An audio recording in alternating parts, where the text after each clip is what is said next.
Good morning. I'm Mark Holford. I've been a member of this panel for almost as long as you, I think, Martin. Yes. And I have the privilege of organising today's workshop. I am not an IT person either. I spent a lot of my career about managing IT, how to use it. So I'm sort of like many of you.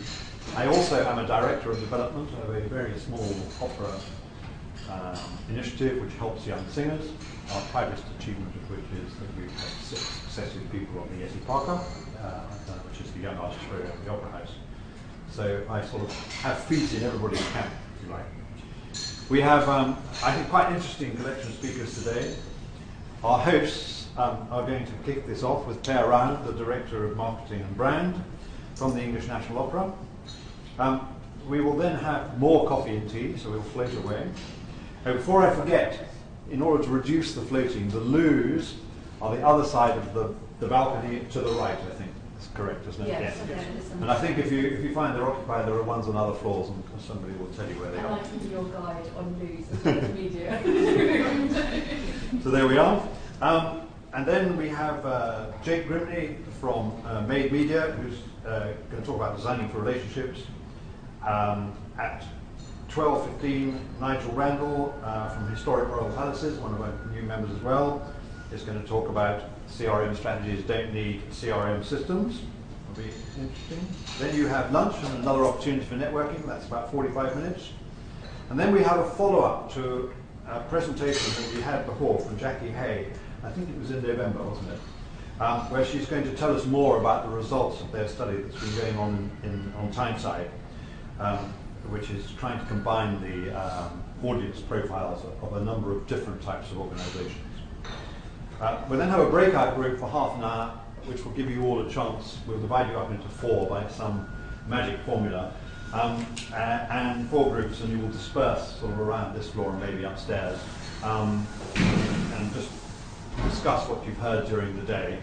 And then we're going to end up with Jonathan Drury and his colleague Dominic Tilney. Dominic, I think, is here probably, about competing with cats, the big things arts organisations need to get right. So that, I think it'll be quite an entertaining day, and we aim to finish about 4, maybe 4:15. And the last thing we ask you to do is fill out a feedback form, and if you leave early, Chris would be quite keen to, well, I think you've got them. Is it you've got them? Like John. Perhaps you could ask them for one and just fill it out before you go, because it's really helpful for us to get some feedback. You won't get out without it. You won't get out without it. All right, so you don't get the key to the door. That's very simple. Okay, I think we're ready to go, so I've got to go through this exciting performance. This first video is about a presentation by Claire Round, the Director of Marketing and Brand. It's entitled Navigating the Media Landscape. The views expressed by the speakers are their own, and neither their employers nor the Worshipful Company of Information Technologists and its subsidiaries are responsible for them. Claire, the floor is yours. Thank you very much. Thank you, Mark. And yes, as host, I will welcome you to the London Coliseum. I feel like I've got that audience staring back at this audience, which feels a bit weird and intimidating. Thank you also, Martin, for just giving me the lie of the land on what, the marketing and the IT and the development mix here. That's useful to know, and I will sort of try and gear my presentation accordingly. But if at any point anyone wants to stop and kind of clarify what I'm going on about, then just raise your hand and I will try and clarify. So, as Mark said, we're focusing today very much on how to navigate the media landscape, and really thinking about data, technology, all those decisions that we're trying to make, but also how they're applied in the media world. So we can really think about making the best decisions. Advertising is obviously a big part of any marketer's investment, and you really need to make sure that you're getting that right and getting the maximum return for your money. And making sure that it really does the job that you need it to do. And so I put together a kind of 6-point orienteering plan, bizarrely. I don't know why I've gone cartographic, but that's the way it's gone, to kind of take everybody through the maze. But before I do that, I'm going to introduce you to someone called Maria. And as you can tell, she's here in this room. This was on November the 15th. She's out with her best friend Lucy. They're having a girls' night out at La Boheme, having a lovely time, of course. It was Maria's second time at E&O. So she'd been here before, but she wasn't a very frequent visitor. So certainly someone that we would be looking to target advertising in order to make sure that she was kind of coming back and coming to find the right show for her. So I obviously wanted to talk to her and see how she found out about that production and what influenced her decision. So we went back in time by 3 weeks and went through the kind of journey in media that she took to find out about the night and decide to buy that ticket. So the first thing she saw was a promoted post in Facebook. She follows the E&O page. She also follows quite a lot of cultural pages, so I'm sure lots of yours as well, because she's doing lots of arts activities. It's really important to her. So because of that, we were able to target her with a Facebook ad when she was browsing through her feed. And although I'm focusing very much on advertising today, I feel really remiss if I wasn't talking about bought activity within the context of owned and earned activity. So for the non-marketers, owned is the channels that you have, your website, your social media, your email databases, and earned is any coverage that you get from other people, whether that's a blogger, whether it's media. So working closely with the comms team to look at how all of that fits together to tell the story that you need to tell to get people into your production.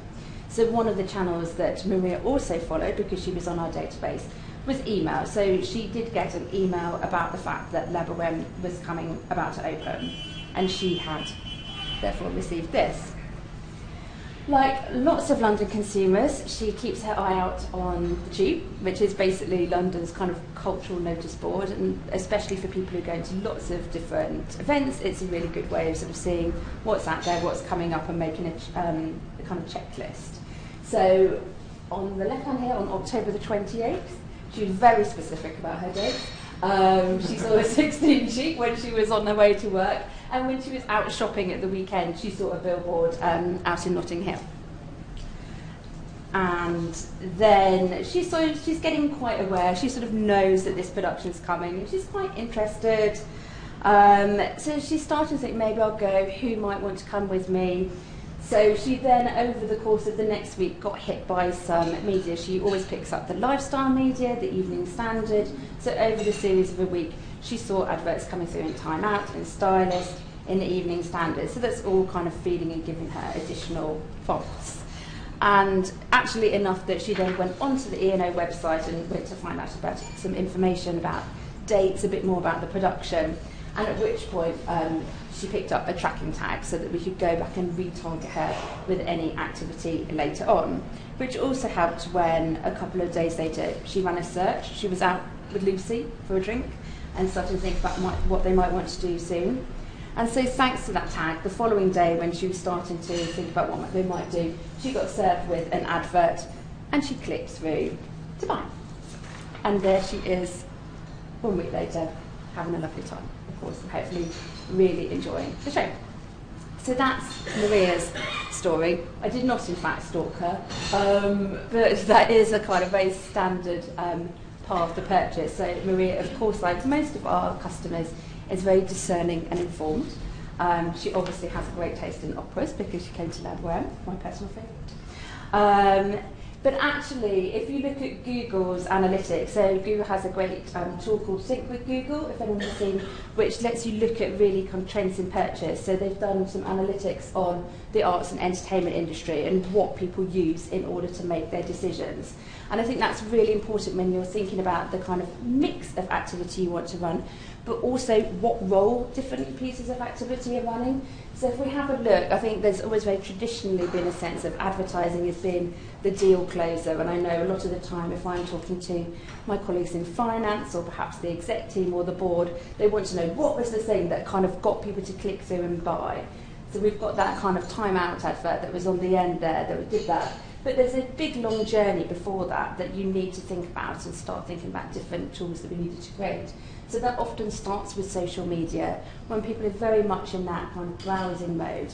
So really thinking about kind of content and the sort of things that might help them think about whether something is for them, going through to perhaps an organic search and an email, doing a bit of paid search, and then coming through much closer to the data itself to advertising. And you will learn probably from looking at your own analytics sort of what the kind of point of decision making is for the different audiences in your mix. So when we were talking about Maria there, she's quite a casual visitor, so she makes a decision a bit later from the earlier because you might want a slightly different time frame.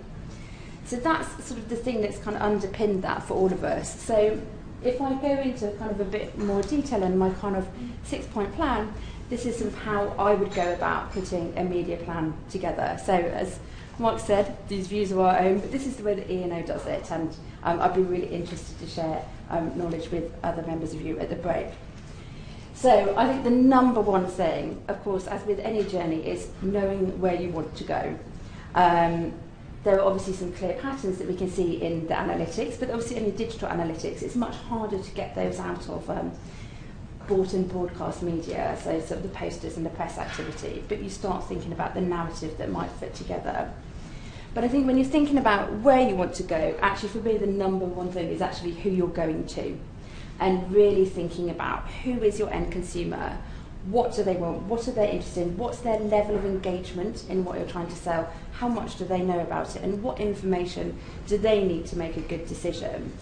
So one of the things that we've really focused on at E&O over the last year is really building up that picture of the audience, and not just our existing audience. That's obviously really important, and something that particularly within our earned channels we want to play up. But we're also really interested in growing the audience for Opera and really understanding where our prospective audiences might lie, and particularly what media we might use to target them. Because I think particularly when we know a show for something like that, where we're perhaps reaching out to an audience that doesn't know a huge amount about Opera, then we really make sure that we're getting the kind of spend in the right place, because there'll probably be quite a large proportion of the total audience. So we've been through quite a long process. I'm not going to go through every bubble here, I think is a good thing. But this is what I tend to use as actually my roadmap. So what we did to put this together was work with the audience agency. I don't think there's anyone from the audience agency here. Or is there? Penny was hoping to come, but had to cancel yesterday. Oh, okay. Perfect. So yeah, so we were with Penny and with Simeon at the audience agency, and particularly with Audience Spectrum. So actually we were conveniently just starting this work when Audience Spectrum was launching, and we also work a lot with Baker Richards, who built the technology behind that as well.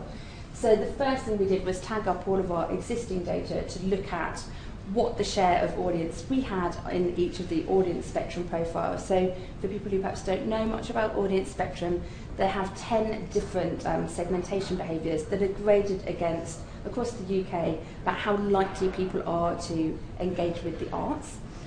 So starting along this line here with metroculturals, of which Maria is one. So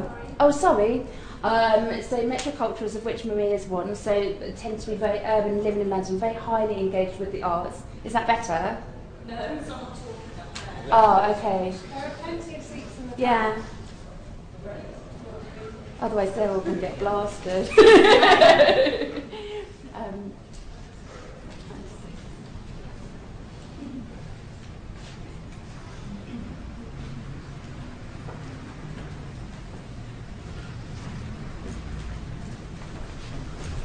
Okay.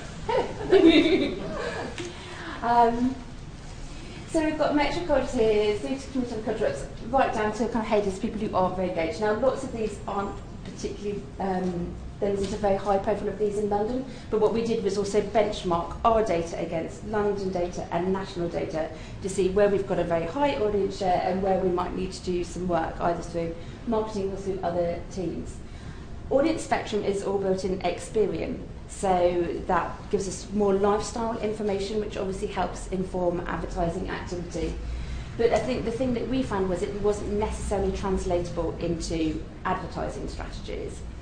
But we worked also with our media agency, so we worked with Total Media, and found a way of getting Experian and TGI to match, so that we could therefore create very specific advertising plans against the different segments. And the other thing that we did was also try and get into more detail about people's propensity to attend and frequency of attendance, so that we could really load up and balance campaign spends across different activities, and also work out where we needed to put advertising spend and where perhaps we could use our own channels, so that we could really make sure that we were making the most of our marketing budgets. So those go through from regular goers, so people who are coming all of the time, who are obviously going to be very well served, probably receiving things like what's on guides, newsletters, visiting the website, right down to people who are non-rejectors. So that's basically people who are never say never, but probably aren't massively in the market. So for us, a really core audience to target are amongst these infrequent attenders, so people who maybe come once a year, once every other year, lapsed attenders as well, so people who used to come but perhaps haven't been for a long time. And this is actually across the arts in general as well, so it's our data, but we've also looked at wider behaviour, so that we can really look at prospects and then start looking at more targeted insight to see where else we might need to go. So, and what else we might need to find out. So we've got Maria here, based on our extensive conversation.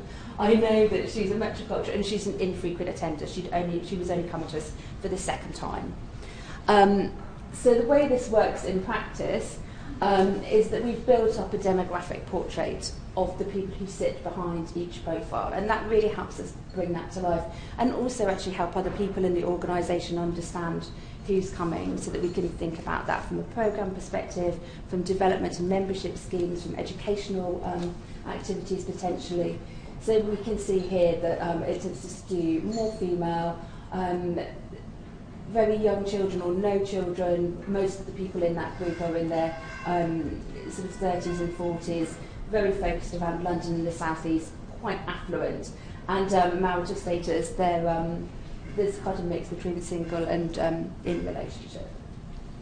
But I think the thing from a media perspective is actually really being able to dig into those profiles and see what they are doing.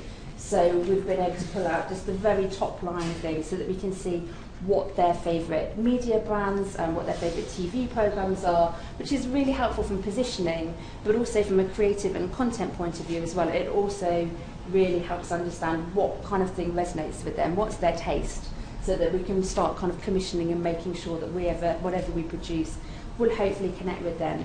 And again, going back to that need to integrate with the earned activity, we also share this information with our comms team, so that again, for maximum efficiency, we plot out different channels, what coverage do they think they're going to be able to achieve, and where might the marketing team need to back that up with some advertising support.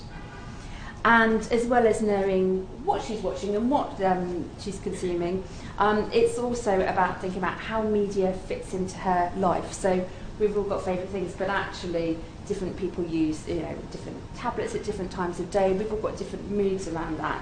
So it really helps us think about spend in terms of, when is she travelling to work or is she travelling to entertainment? What's the kind of average use of each of those media? So we've got things from TV viewing, internet usage, tablet and smartphone ownership, radio, posters, news magazines, things like trips to the cinema, so that we can really think about that.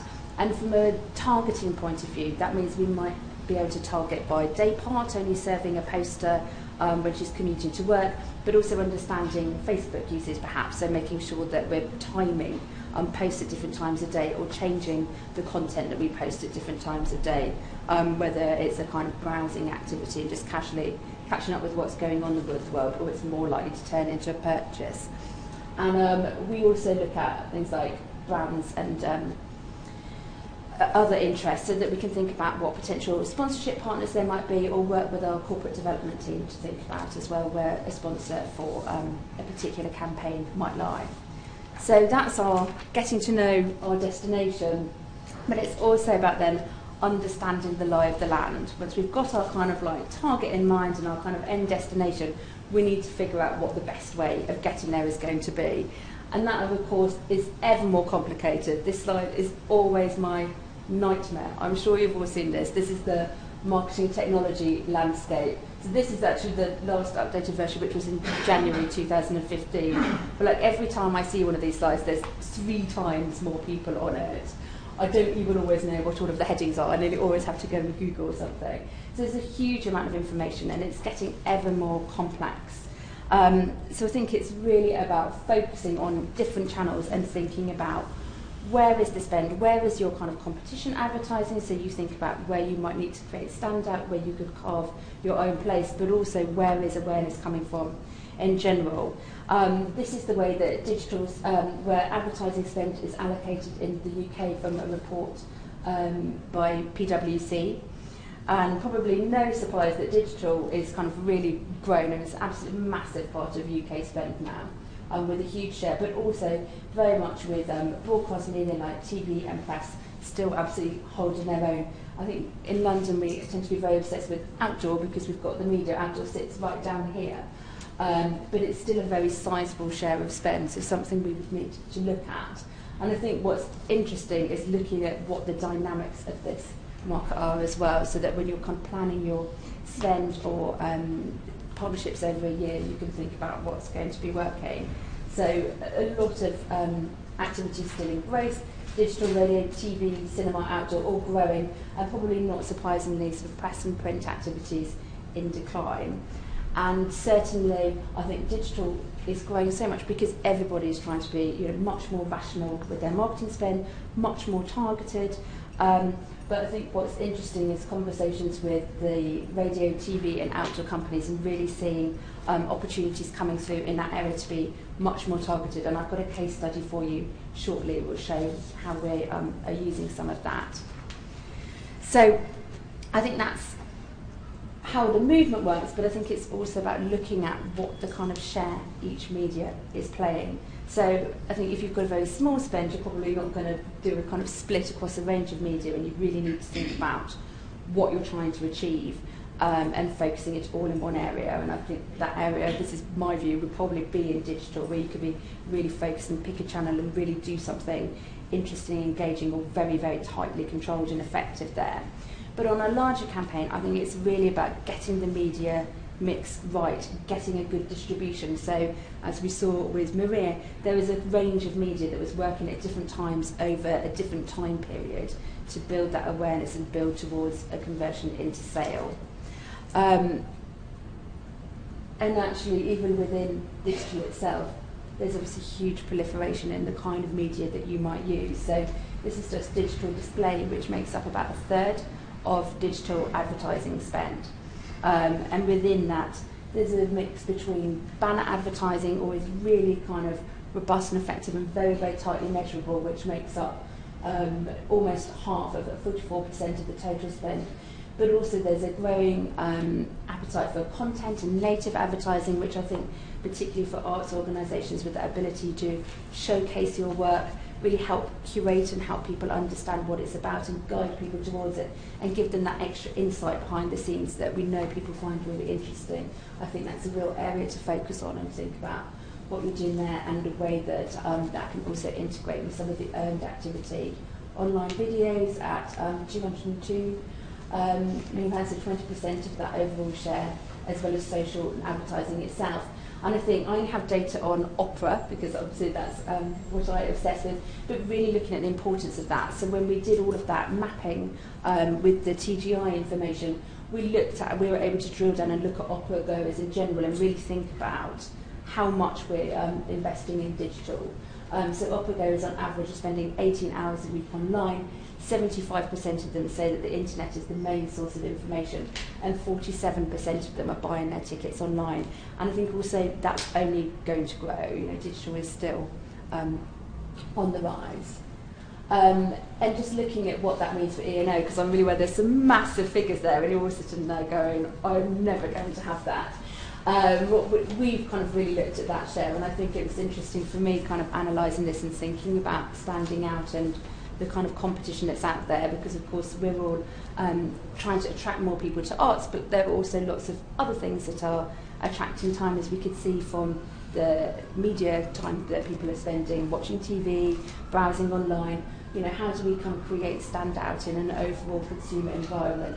So we have put a lot of our spend, probably about 44%, into internet, posters, obviously really important to us with that London Cultural Notice Board that we talked about, but still a kind of strong presence for print and some experimenting with other media as well, so that we can kind of get some kind of punch out on specific campaigns.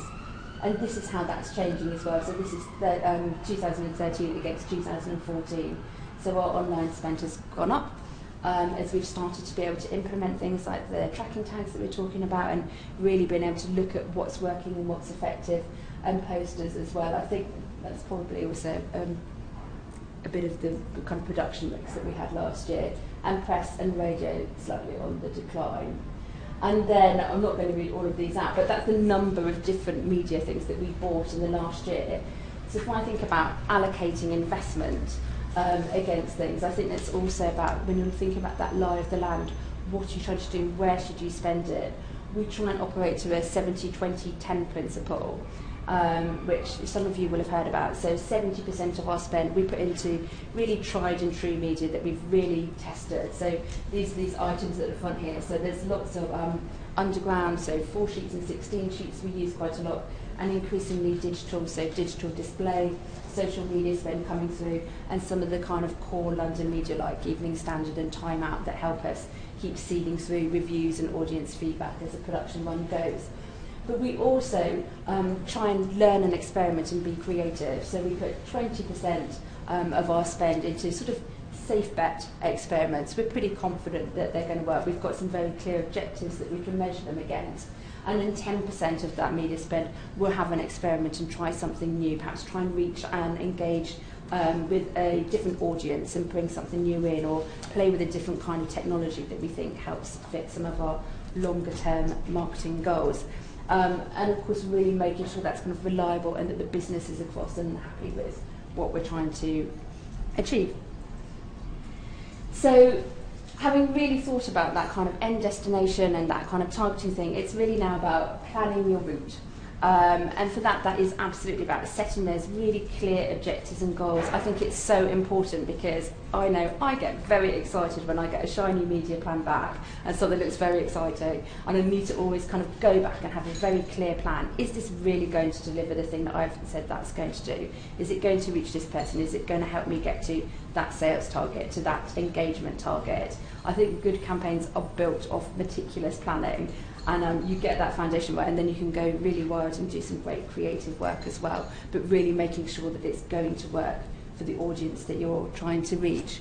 So I won't go through too long on this, because I know I've got lots of marketers in the room and this is just good marketing practice, but really thinking about that campaign timeline. So about 6 months ahead, really getting a great strong brief in place, talking to agencies, really weighing up your options and being quite robust with yourself when you're reviewing them.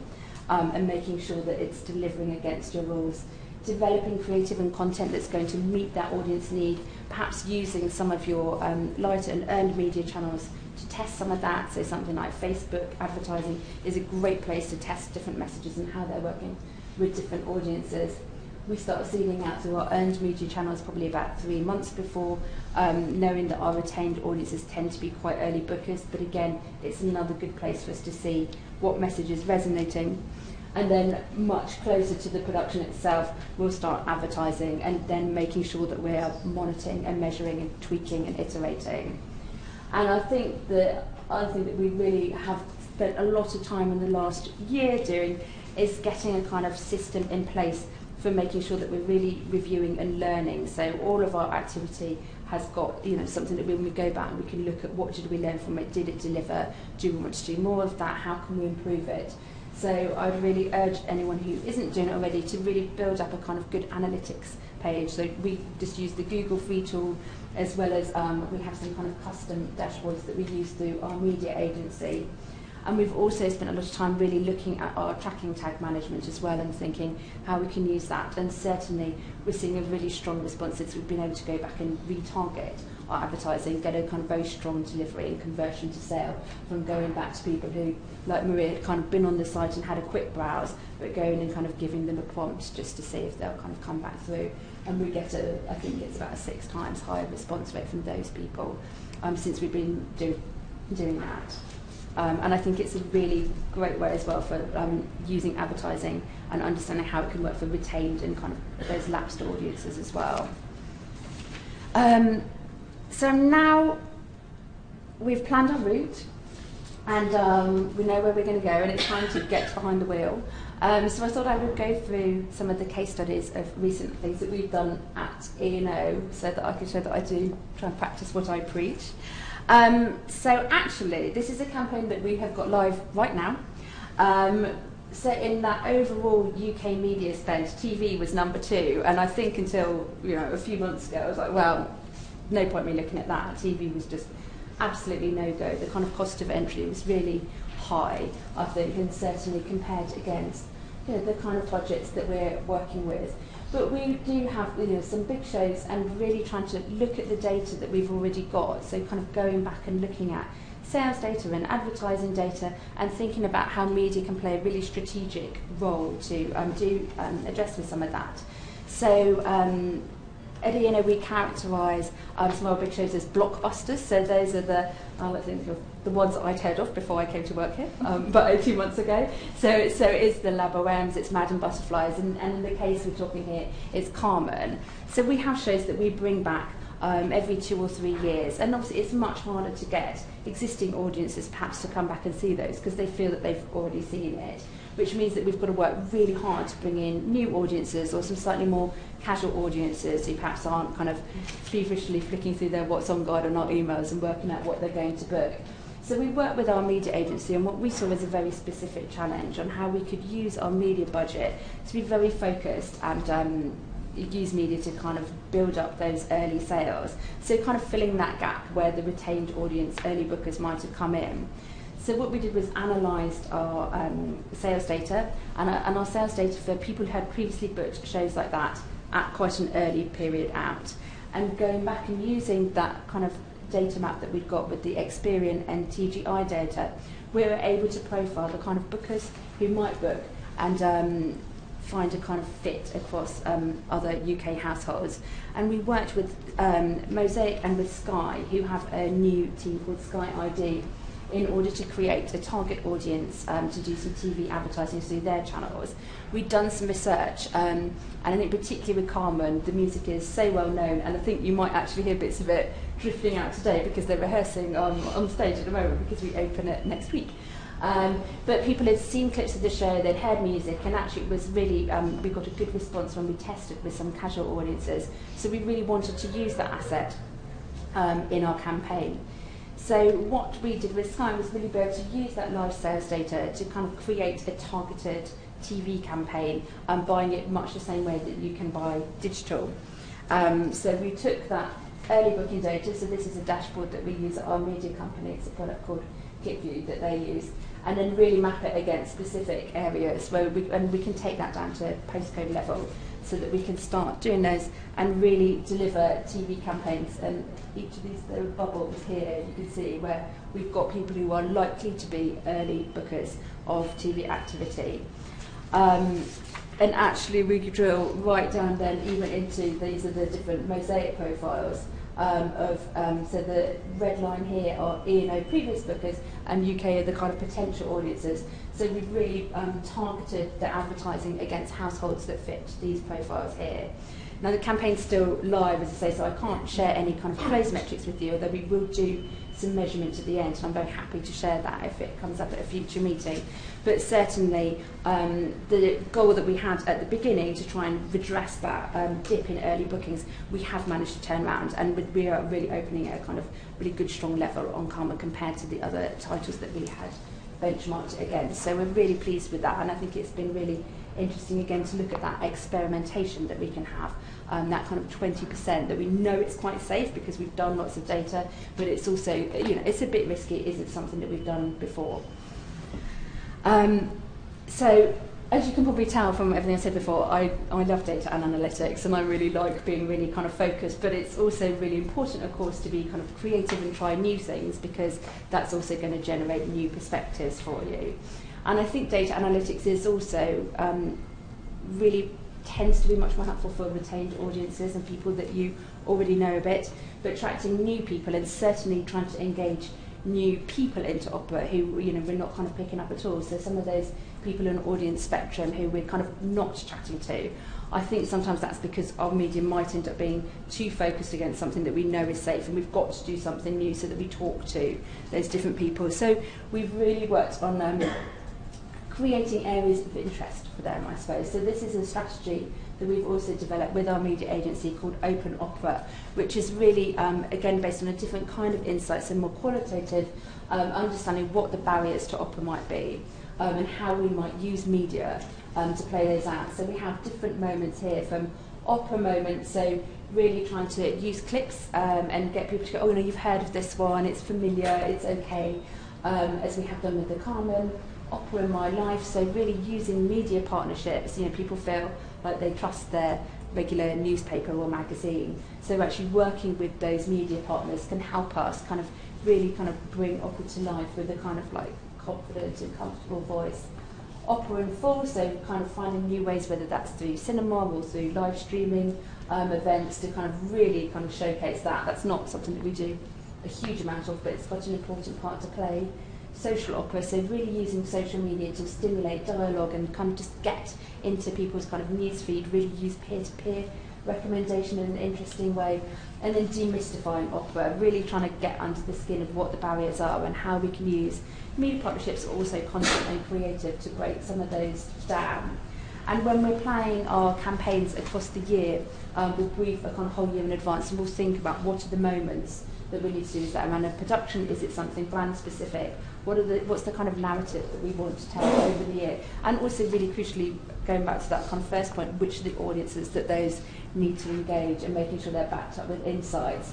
So I've just got a couple of case studies of things that we have run quite recently.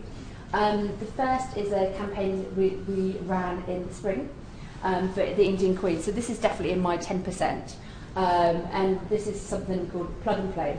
So we did a Baroque opera, Purcell's The Indian Queen, with a director, a fantastic director called Peter Sellers, who's really, really interested and passionate about growing audiences for opera. And one of our observations was very much around the fact that a lot of our activity is perhaps not talking enough to a young and culturally curious audience in London. So people who are definitely out and about going to theatres and galleries, but are perceiving that opera isn't for them.